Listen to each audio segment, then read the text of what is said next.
Hello everyone, it is December 1st and do you know what that means? It is time for my November wrap-up slash review thing about the books that I read in November, which I read a few books in November, I guess. No big deal. And by a few books I mean this tiny little pile here. Yeah, just a few books, you know. You could say November was a good reading month for me. And with that in mind, I would like to apologize in advance, but this is going to be on the longer side because since I haven't made a review for any of the books that I read, I want to do kind of like a short reviews here. So let's get started. As you may or may not remember, at the end of October I was reading the Divergent trilogy and I wasn't able to finish Allegiant in October, so the very first book that I read in November was Allegiant, which is the third and final book in the Divergent trilogy, and oh my god, seriously, I mean, if you haven't read this series, just let me tell you, go and read it. It's a dystopian trilogy, mostly basically in Chicago, except the future Chicago that looks completely different and yet somewhat the same as it does right now. The world is separated into 5 factions and every faction has a human virtue that they look up to that represents them in a way, and our main character has the aptitude for more than one faction, which is what they call Divergent, and well, those people are not very what's the word? Well, they don't like them. The powers that be, they don't like the Divergent people. So it's just a big, huge mess of things. But overall, it's a very intriguing and interesting series, I think.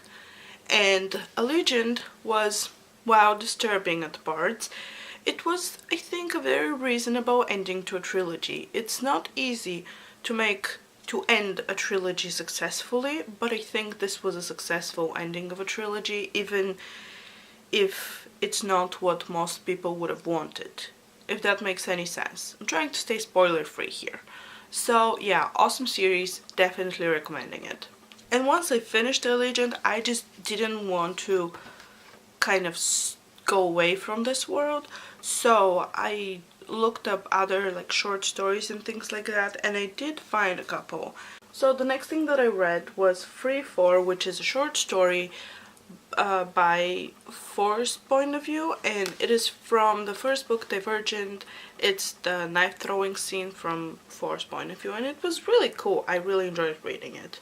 After which I still wasn't able to let it go yet, so I found this kind of a short guide thing with like questions and stuff like that, or questions answered and like little behind the scenes things, and it's called The World of Divergent, The Path to Allegiant, and it looks like this. It's an ebook thing. It's not very long either, but there's a quiz there that you can see if you're like which faction you belong to, and there are 7 questions, and I get this, I belong equally to Amity and Dauntless, which are literally the 2 factions that are completely on opposite ends of the scope. Like, I'm weird. But anyway, if you haven't read the books, you're probably wondering what that is. Well, Amity is the peaceful people, and Dauntless is the brave people, except they're also kind of reckless, and they always like spoil for a fight.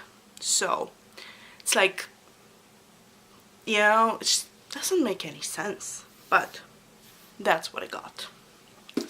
After that, I decided to read the Shadowhunters Codex, which has just come out, and this is from the Shadowhunter world. It's the Codex, it has information about all the different creatures and the Nephilim and the Downworlders, and just rules and regulations for the Shadowhunters and stuff like that. And the thing is, like, the cover, I think it's kind of like, nah, okay, whatever.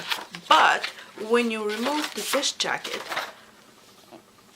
like the inside is this really pretty, and actually it's coming out way nice on the camera, but it's this really cool like dark blue marbly thing, and it has like a velvety feel to it, and it's really, I just want to hug it all the time.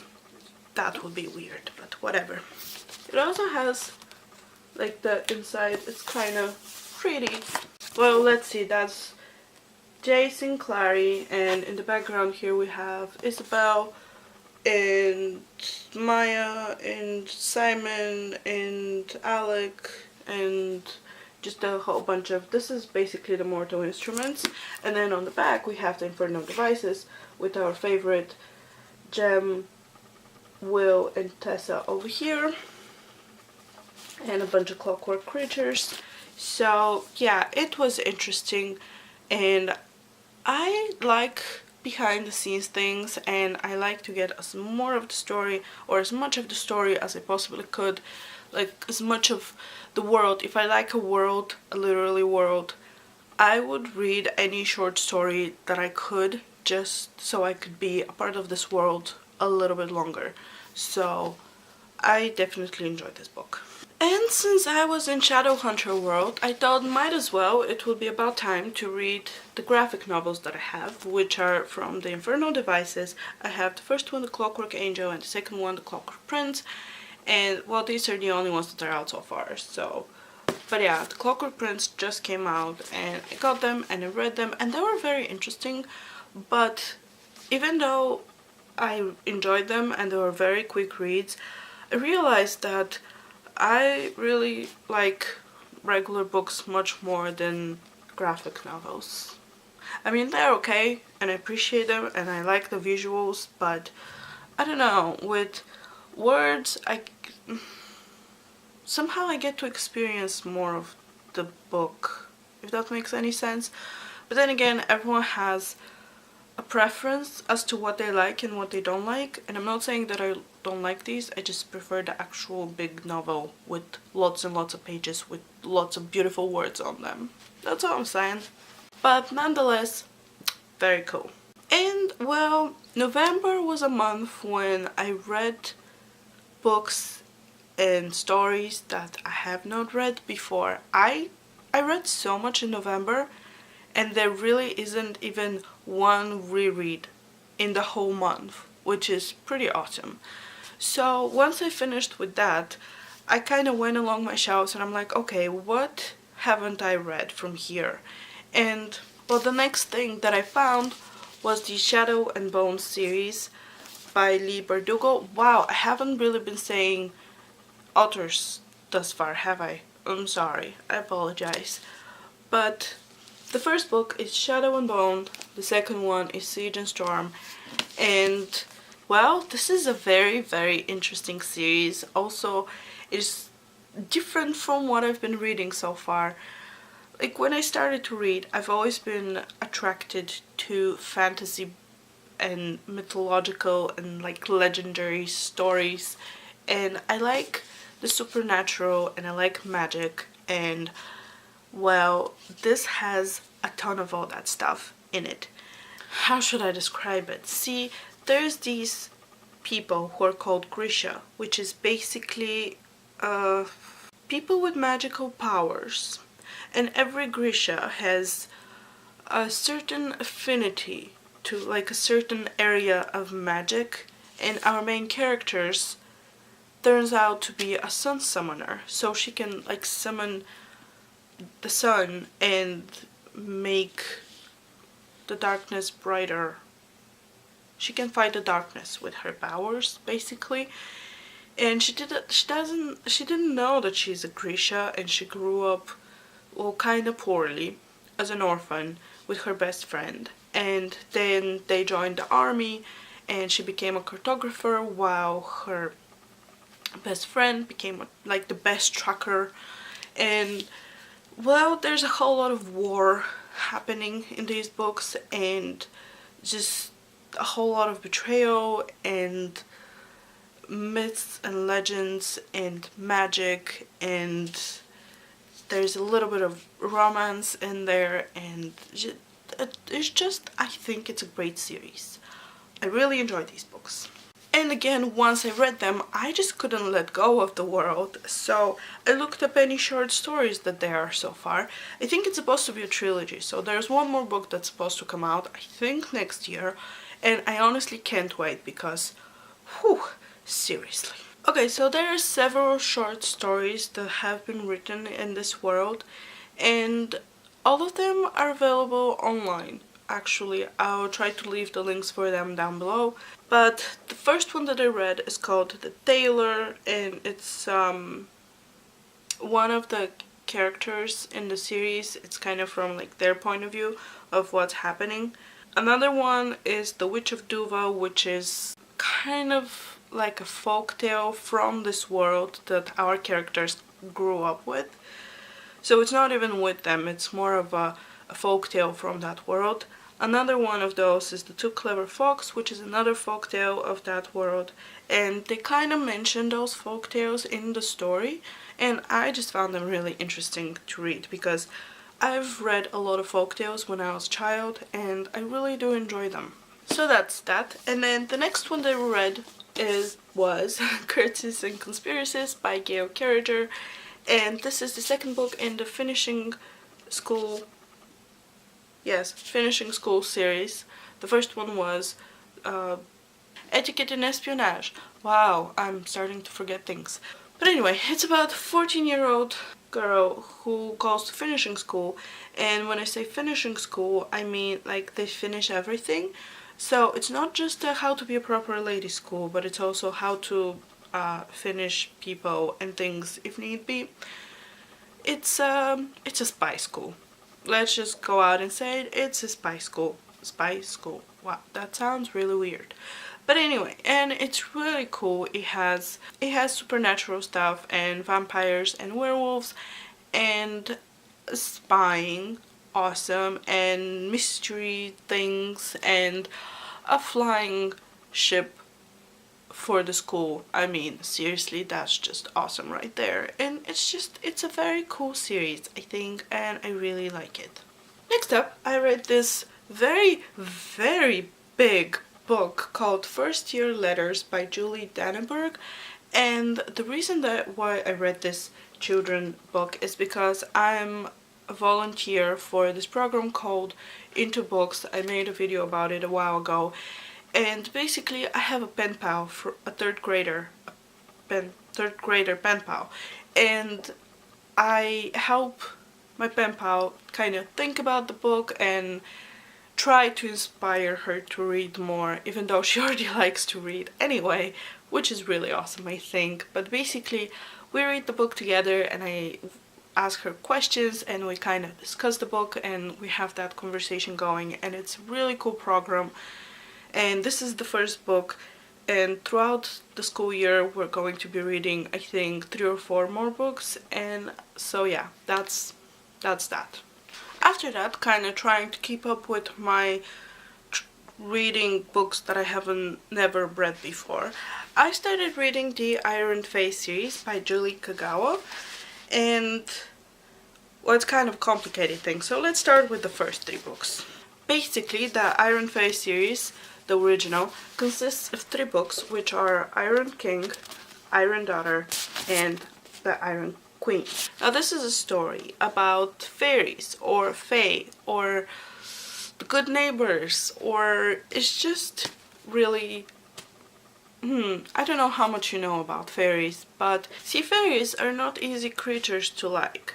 See, they're magical and wonderful and everything, but they're also kind of... well, they're soulless, which makes them kind of cruel, in a way. And, well, there's the good fairies and the bad fairies, basically the Seelie and Unseelie courts, and the Seelie are the summer fae, and the Unseelie are the winter fae. Well, they're interesting creatures, I would say, but the main character of this series, of this trilogy, is Megan Chase, who, when she turns 16, her 4-year-old brother gets kidnapped by the fairy and taken to the Never Never, which is fairyland. And in his place they put a gremlin who resembles him physically, The thing is though, Megan kind of figures out that the gremlin is in fact a gremlin and not her baby brother, and then her best friend, who turns out to be a fairy, not kind of, there's no kind of about it, he takes her to the Never Never so she can save her brother, and in the meantime she finds out that she's a half fairy herself, and then she's the one who has to save Fairyland from the Iron Kingdom that is expanding and killing everything in fairy because, well, regular old-fashioned fairies are kind of allergic to iron. So, yeah, but that's what these 3 books are about, basically. Fairyland versus Iron Kingdom, or old fairies versus new fairies, and Megan in the middle of it all. Interesting series though. Definitely recommend reading it if you like to read about fairies, I guess, because that's what it's about. It's fairies. And more fairies, and more fairies. All kinds of fairies.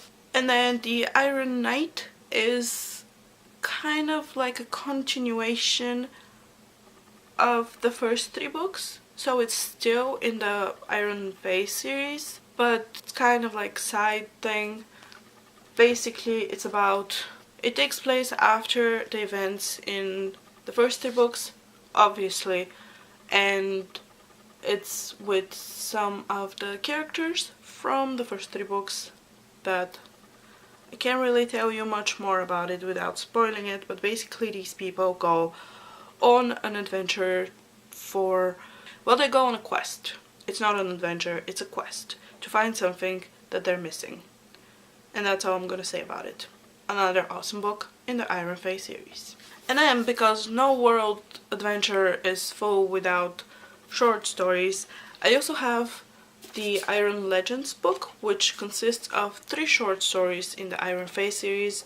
There's Winter's Passage, Summer's Crossing, and Iron's Prophecy.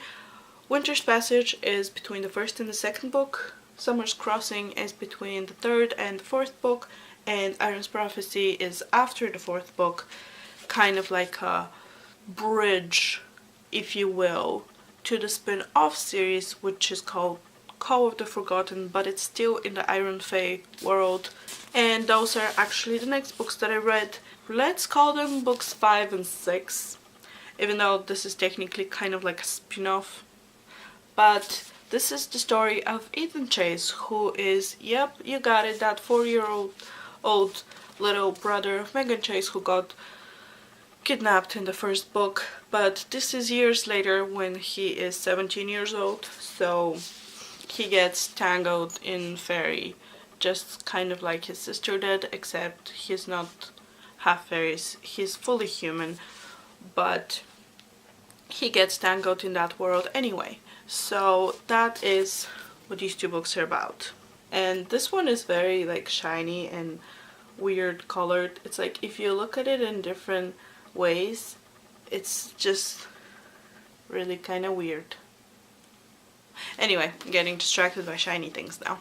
So I want to add something about the first 4 books, and I think it's spoiler free, but if you don't want to listen, just wait until I take these, like mute until I take these books down, so you know that you can stop listening. But basically, the first 3 books, I think, tell Megan's story very well, and I think that the 3rd book rounds it up pretty nicely. So this is a very well-rounded trilogy, I think.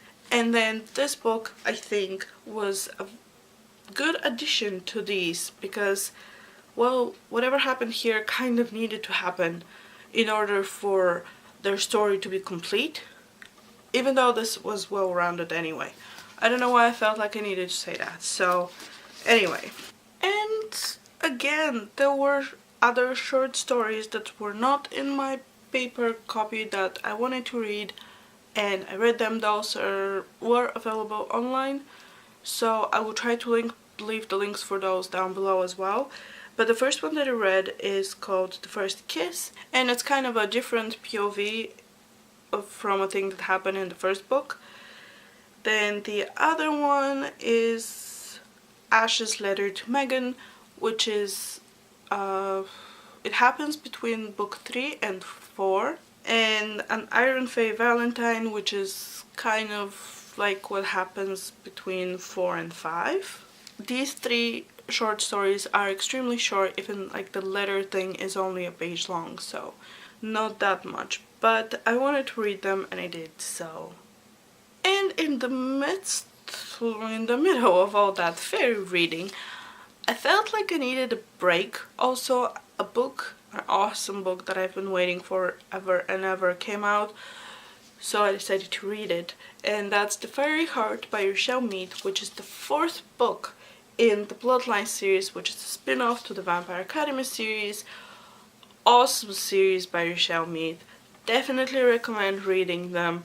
And this book, now this is going to be kind of a spoilerful, so if you don't want to listen, if you haven't read this book, just mute until I take this book down, like this.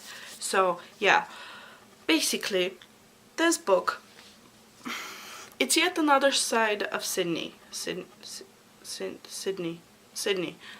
For some reason I can't say that name right. Anyway, so ever since we first met her in the Vampire Academy series, Sydney has been kind of growing into herself in a way, and this book is no different. Like at the end of last book, she finally realized that she was in love with Adrian, and this book is basically a whole bunch of Adrian. This book is developed to Sydney and Adrian, and that is a fact. It's not even a bad fact. I mean, other things happen in the background of things, but the main thing is Sydney and Adrian's relationship, and I kind of like it that way. I mean, every book kind of has a different thing going on and a different side of the story evolving, because there's just so much going on in the series that you can have all of it happening in all the books, because that's just, it would be too complicated. So I really like that Sydney and Adrian got their own little